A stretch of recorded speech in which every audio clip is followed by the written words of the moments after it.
Sa biyaheng ito ay muli nating bibisitahin ang 100 Islands na matatagpuan sa bayan ng Alaminos, Pangasinan.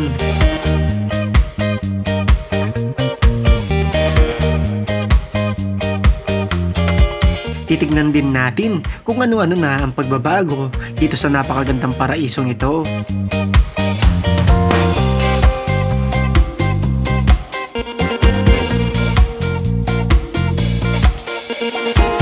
Di ko rin inaakala na meron din palang isla dito na Cuenco Island. Ang ganda pala ng ano mo. Napatayo mong isla dito, kaibigan. Hindi, kaibigan, hindi ko pinatayo to. Oh? Dinala ko dito galing Pampanga. Grabe. Oh, mula Pampanga, buhat-buhat niya hanggang dito ha. Kaibigan, ano masasabi mo sa isla tsaka kuweba na pagmamayari ng aming angkan? Napakalupit. Napakalupit, kaibigan. Daming isda, kaibigan. Cuenco Fish. Cuenco Fish. O pati mga isda. Yes. Pangalan ng mga yan. Cuenco Fish. Cuenco Saltwater. Cuenco Saltwater. Pati tubig. Cuenco Bamboo. Cuenco Bamboo. Wow! Cuenco Plants. Grabe. Grabe yung Cuenco pagmamayari ng ating kaibigan dito. Cuenco Boat. Para hindi totoo, kaibigan. Ano ba yung pangalan nito? Nakapangasawa na yung kaibigan. Nakapangasawa na. Ayan. At makakasama natin sa biyaheng ito si Melvin Jan TV. So kasama natin ngayon sa biyahe ang ating kaibigan si Melvin Jan TV. Ayan, na isang content creator din. So tara, umpisa na natin ang biyahe. Tatalong ka na?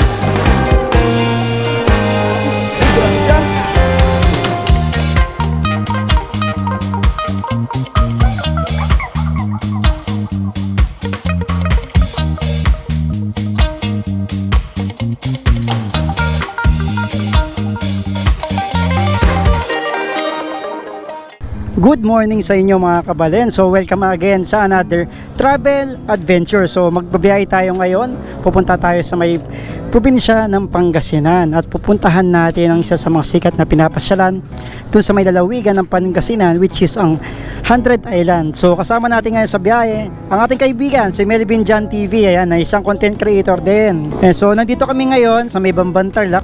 Bali nag-almusal muna kami dito, pampagising, nagkape muna kami. So yung time check natin ngayon is 6:42 ng umaga. So rolling na tayo papunta ng Pangasinan. Tara kaibigan.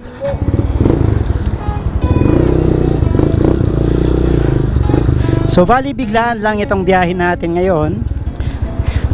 Napagtripan lang namin ni kaibigan. Okay nga, so gaya na sabi ko is napagtripan lang namin itong biyahe namin ngayon. Dapat yung original na plano namin na sa biyahe namin ngayong araw is pupunta kami sa may Tarlac lang, sa may Duweg, sa may Kapya, Kental na. So matagal-tagal na rin tayong hindi nakakapagdagat. Ito na yung tamang panahon, lalo na summer ngayon, para makapunta tayo sa dagat. First time kong pinuntahan itong 100 Islands way back 2006 or 2007 pa. Panahon pa ng mga motor ng XRM, Honda XRM nun. So ngayon babalikan natin yung lugar, titingnan natin kung ano na yung itsura, kung ano na mga pinagbago, kung mas lalo pang gumanda itong nakatagong ganda ng Pangasinan, which is ang 100 Islands na matatagpuan sa may bayan ng Alaminos, Pangasinan. So biyahe muna tayo. Dito na tayo ngayon sa may Capas, Tarlac.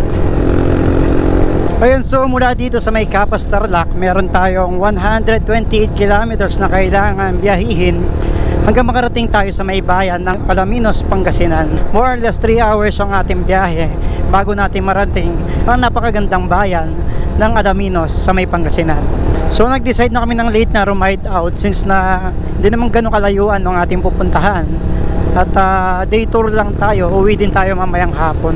So try natin mag highland hopping pagdating natin doon at kung ano pang pwede nating gawing na mga activities dun sa may 100 Islands. Ganito lang ang mga usual na takbuhan namin pag nagtuturo kami. Hindi kami nagpapatakbo ng sobrang bilis. Mostly nasa 60 to 70 km per hour lang yung pacing namin, or minsan kahit ako lang mag-isa, ganyan lang kabilis yung takbo ko. Bumibilis lang ako kapag nag-overtake ako sa mga nasa harapan ko.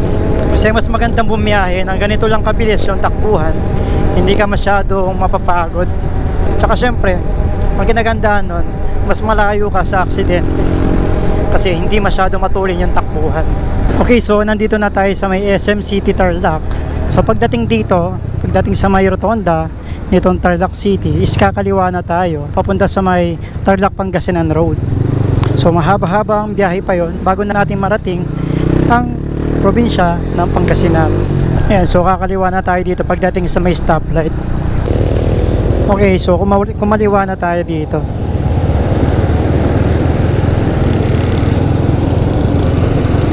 Okay, so nandito na tayo ngayon sa may Tarlac Pangasinan Road o yung tinatawag nilang Romulo Highway dito sa may Tarlac City. So babaybayin lang natin itong mahabang kalsadang ito hanggang marating natin yung arko ng Pangasinan. Sarap bumiyahe dito kumpara doon sa may MacArthur Highway papuntang Pangasinan. Mas gusto kong dinadaanan to. Unang-una, maluwang yung daan. Tapos pangalawa, sobrang ganda ng kalsada nila dito. At mas malapit sa nature itong rutang ito kumpara sa may MacArthur Highway na napakainit at minsan may mga traffic ka din na madadaanan. So mas magandang dinadaanan itong part ng Tarlac papunta ng Kamiling hanggang makarating ng mga Tarim at Aguilar, Pangasinan. Tapos dami kang makikitang ganyan na view na napakaganda. Tapos rolling yung kalsada dito, which is nagbibigay ng excitement sa pagmamaneho na hindi ka maiinip kumpara sa puro patag lang. Grabe, yung ganda oh. Napapalibutan ng mga naglalaki ang akasya itong mahabang kalsada ng Tarlac papuntang Pangasinan. Diba? Sarap magbiyahe dito. Nasa harapan na natin yung kabundukan ng Daang Kalikasan, no? Sa susunod, akitin din natin yan. Tatagos tayo ng probinsya ng Zambales. Akitin natin yung Daang Katutubo. Tapos lulusot tayo sa may Santa Cruz, Zambales. Then mag-overnight tayo somewhere dyan sa may probinsya ng Zambales. Okay, so nandito na tayo sa may bayan ng San Clemente, Tarlac, which is ang huling bayan dito sa parte ng Tarlac na ito bago marating yung probinsya ng Pangasinan. So dito rin matatagpuan yung Canting Falls tsaka yung Sitio Duwig sa may Kapya, Kental na. Ayun, so pagdating dito sa may part ng San Clemente, pagkadaan lang natin sa may munisipyo ng San Clemente is may ginagawang tulay. Ayan, so ito na rin yung boundary ng San Clemente at Pangasinan. Kasalukuyang ginagawa itong tulay dito sa bayan ng San Clemente bago nyo tuluyan marating itong arko ng Pangasinan. Ayan, at least nakapag off-road tayo. Kahit kapiraso lang. Ayan, welcome bayan or probinsya ng Pangasinan. So halos bumiyahe lang tayo ng kulang sa 1 oras bago natin marating itong probinsya ng Pangasinan mula sa Tarlac. Ayan, so nandito na tayo sa may bayan ng mga Tarim, Pangasinan. Ang ganda ng simbahan nila, ang laki oh. Mukhang merong event ngayon. Dito yata kasalukuyang ginagawa yung Tour of Luzon eh. Kaya pala maraming pulis sa kalsadahan na itong mahabang kalsada na to. Mukhang ito yung Tour of Luzon. Oh, galing sila Lingayen, pa Baguio.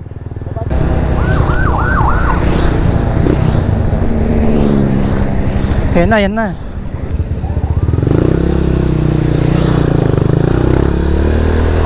Yan na, ang dami oh.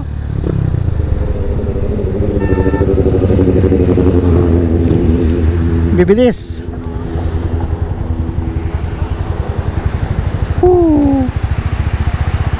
Grabe, ang bilis.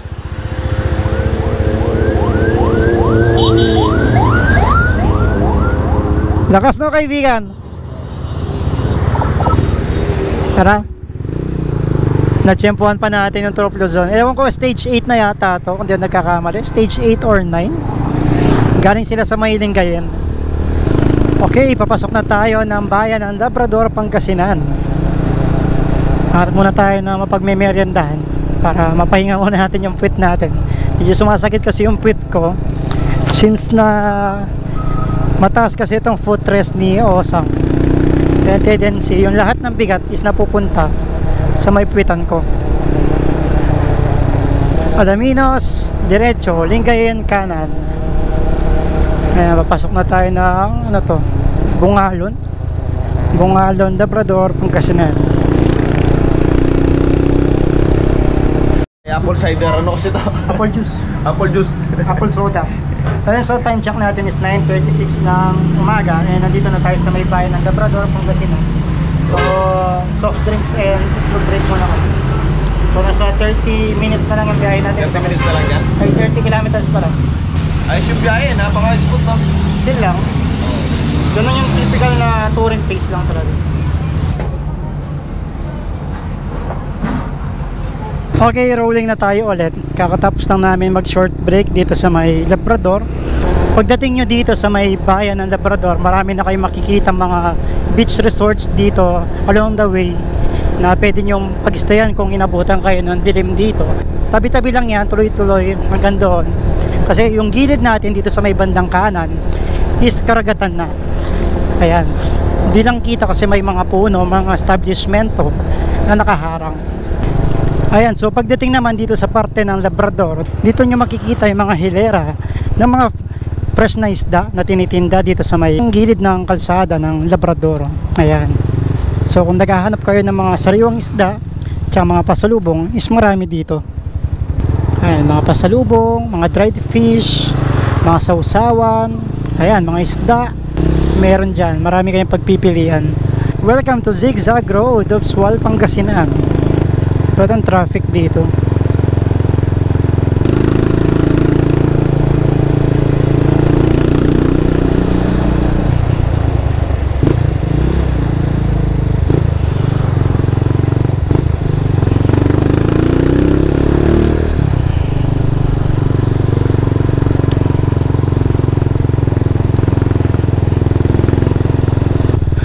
Okay, nandito na tayo, City of Alaminos, Pangasinan, home of the 100 Islands. Ayan o. Oo nga pala, May na pala ngayon, buwan ng eleksyon. Kaya maraming mga checkpoints along the way sa mga bayan-bayan na madadaanan ninyo. Panigurado mapapara kayo para i-verify lang yung mga identity niyo, yung mga kung kumpleto ba kayo ng mga driver's license, mga ORCR ninyo. So maraming mga checkpoints dito. Simula talaga, actually meron na kami mga nadaanan pero di lang kami naharang. Dito lang pagdating sa may Alaminos, naharang kami ng checkpoint. Pero all goods naman kasi kumpleto naman tayo ng papeles mula sa lisensya at saka sa ating ORCR, sa ating registration. So patuloy ang biyahe natin. Time check natin is 10:30 ng umaga. Dito na tayo sa may bayan ng Alaminos, Pangasinan. Okay, so dito na tayo nga sa bayan ng Alaminos, Pangasinan. So pupunta tayo sa may Lookout Wharf, which is yung may seaside nila. And alam ko doon din yung 100 Islands. Ayan, so papasok na tayo ng Barangay Lookout. Dito pa rin yan sa may Alaminos, Pangasinan. Welcome to Barangay Lookout.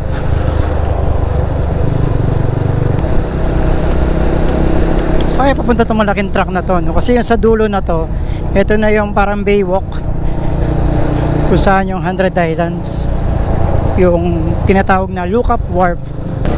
Dami na rin mga hotel tsaka transients dito. Dito yung parkingan nila kaibigan, no? Na kaibigan, yung mga pumupunta ng 100 Islands, diyan sila nagpa-park. Oo. Ewan ko, late na tayo. Tignan natin kung anong pwede pa natin gawin. Yan. Mukhang dito yung tourism nila. Ayun, tour guide. Meron din doon, station. Tour guide station, waiting area. So mukhang dito yung parkingan ng mga motor, kaibigan. Nasaan yung mga island? Wala, magbabangka pa. Bagong makita yung mga Oo. kataan? 10 linggo pa bago mo marating. Ako po. Doon pa yung mga isla eh. Oo.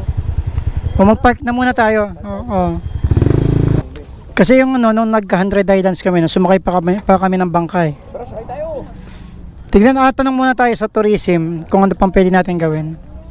Ayan, so nandito na kami sa may Lookout Wharf, sa may Barangay Lookout, Alaminos, Pangasinan. So yung gagawin namin is mag-inquire muna kami ni kaibigan doon sa may tourism office nila dito kung ano pang pwede namin gawin ngayong araw.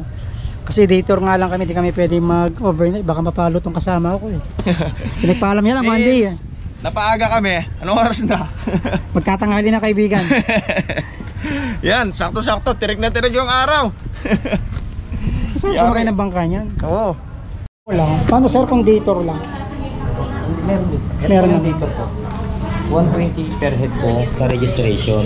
Ito yung environmental fee, entrance fee sa coverage fee po. Plus mag-aabil po tayo ng bangka sir na small boat. Ito po, yung small boat 1 to 5 person po. 1.6 naman po yung bayan. May kasama po kami sa boat na yun. Wala po, kayo lang po dito sir, saka yung boat. Hindi, all island na po ito sir. All island na. Lahat Kaya ng ganyang oras? Ganyang oras kaya yun? maghapon sir. Hanggang alas 5 naman po ito sir. Eto, so nakapagbayad na kami ng 2,040. So, tig 1,020 kami ni kaibigan kasi dalaw lang kami sa boat.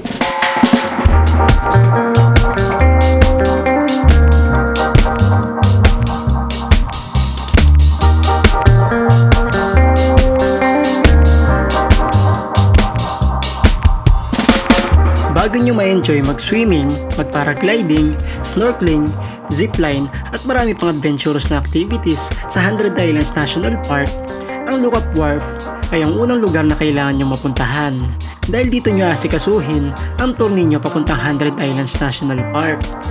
Ang Lookout Wharf ay nakaharap sa sikat na 100 Islands National Park. Naging tanyag din itong Lookout Wharf dahil sa kanyang simpleng kagandahan. Ito din na nagsisilbing venue ng mga concerts, pageants at iba pang recreational activities ng syudad. Nagkikater din ito ng 100,000 na mga bisita, lokal man o dayuhan. Naging tanyag ang lugar na ito dahil sa taglay nitong Baywalk lifestyle tulad ng Roas Boulevard sa Maynila.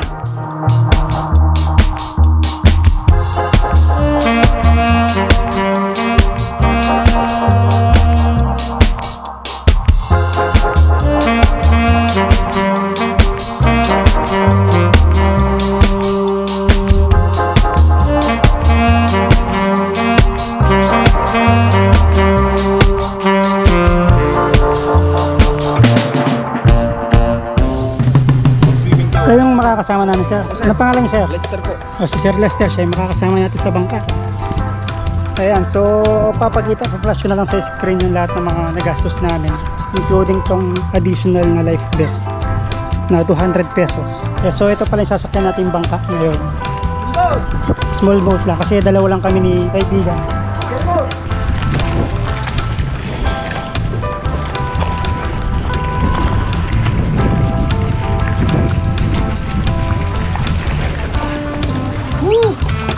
Tara! Kala ko tatalo ka kaibigan eh. Mababaw pa to kaibigan. Dito yung mga tinatanong ko.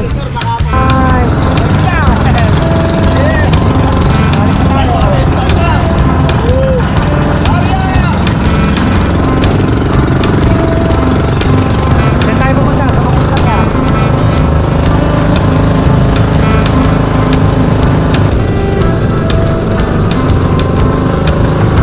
Kitang-kita yung sa ilalim, sa sobrang linaw, tsaka high tide pa daw niyan, sabi ni Kuya Lester. Pero mamaya daw gabi, mas mababa daw yung tubig.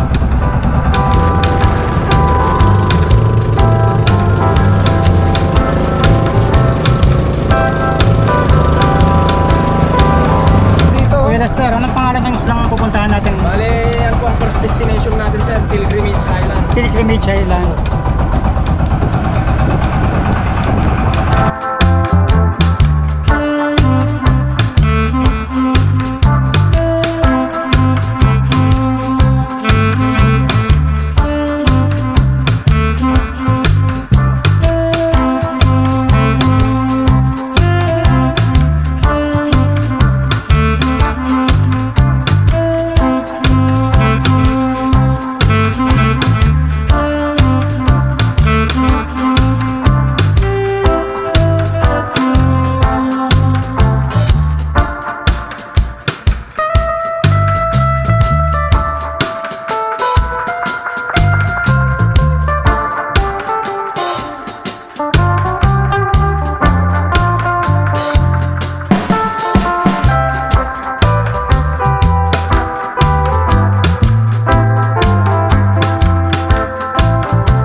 Tatalong ka na? Ay, grabe siya. Oo, lulutang naman pala siya eh. Kahit walang malay. Akala ka lumutang. Grabe, kinakabahan ako. Somersault.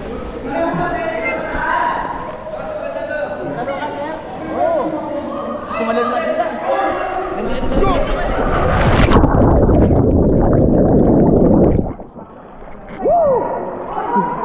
Ayos! Ang galing! Ano kaibigan, congrats. Ang galing ko! Kuntik na ako mawala ng malay. Thank you. Saka may best ka naman. Ang taas ho. Kaibigan! Grabe! Si kaibigan kasi, may takot siya sa mga matataas na lugar. So, hinarap niya yung takot niya sa pagtalon dito sa may Quezon Cave. Yeah, grabe. Ang sarap. Ayun na. Hindi tayo umakyat kanina. Ayun, so kakatapos lang natin dito sa may medyo basa yung screen natin. Dito sa may Marcos Island. Kuya Lastel, saan next natin? Oh, sige. Bay, bawal? So ito yung tinatawag na Cathedral Cave. Ayun no, merong grotto sa loob. No?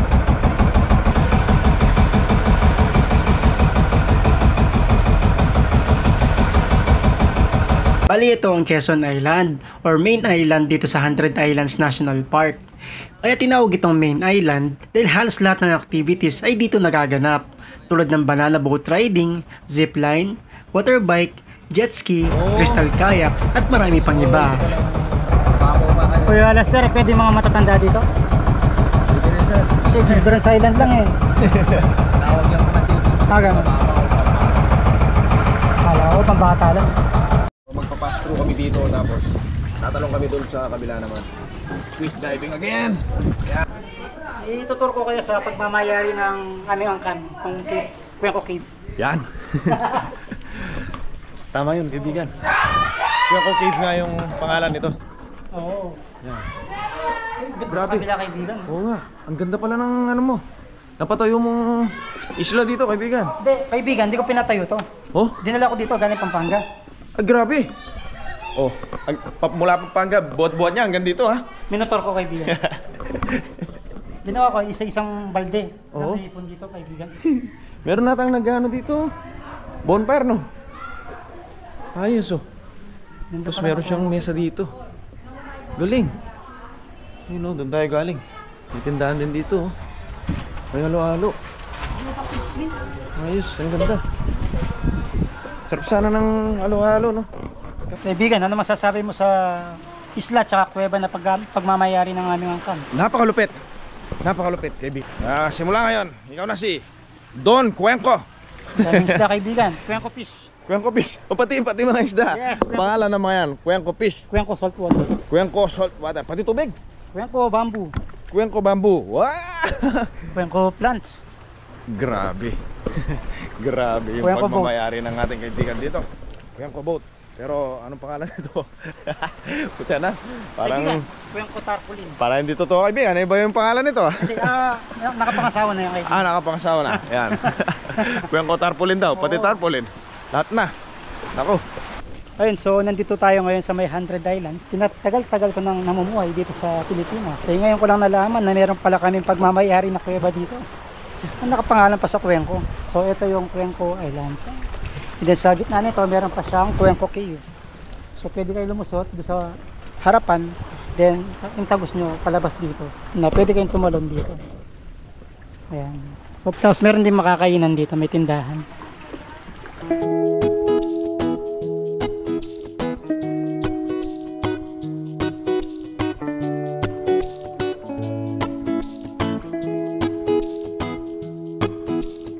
Ang 100 Islands National Park ay ang unang Philippine National Park and Protected Area na matatagpuan sa Alaminos, Pangasinan. Meron itong 124 na isla tuwing low tide, 123 islands naman kung high tide, na nakakalat sa Lingayen Gulf na nagko-cover ng 16.76 square kilometers.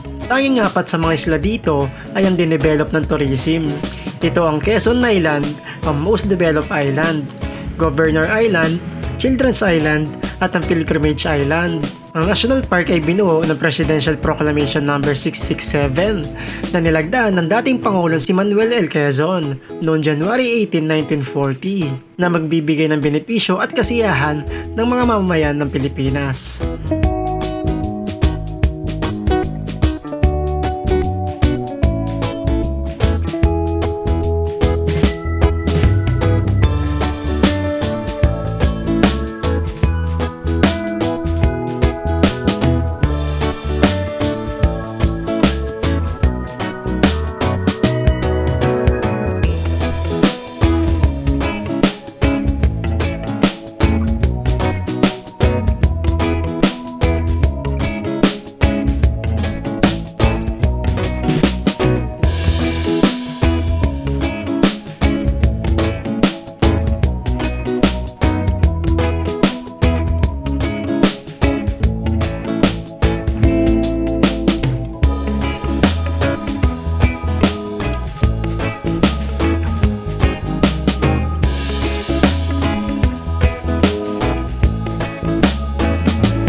Sana ay nag-enjoy kayo sa travel adventure natin ngayong araw. Asahan nyo na marami pa tayong pupuntahan na magagandang lugar dito sa Pilipinas. At kung nagustuhan nyo itong video na ito, maaari ba akong humingi ng isang like at mag-subscribe na din kayo sa aking YouTube channel para patuloy ang pag-grow at marami pa tayong mapuntahan na magagandang lugar dito sa Pilipinas. At para updated na din kayo sa mga susunod kong i-upload na mga videos. So dito ko na din tatapusin tong video na to. So hanggang sa muli, ride safe mga kabalen!